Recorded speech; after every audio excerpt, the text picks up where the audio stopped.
ডিজেলের দাম 106 টাকা 75 পয়সা থেকে 105 টাকা 50 পয়সা, মানে 1 টাকা 25 পয়সা পার লিটারে কমাচ্ছে।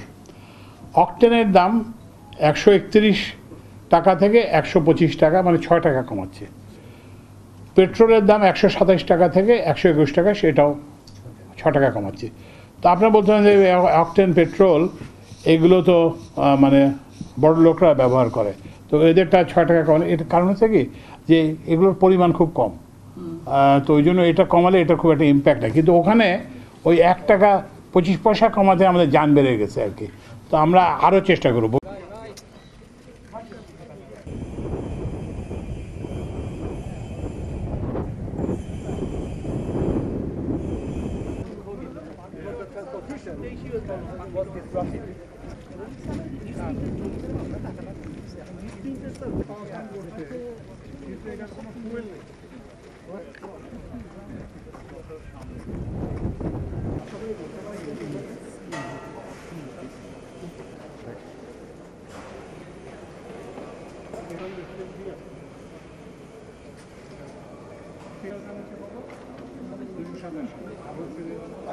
আড়াইশোটিরও বেশি ডিজাইন অপশন নিয়ে ওয়ালটন স্মার্ট ফ্রিজ, বোঝে আপনার প্রয়োজন।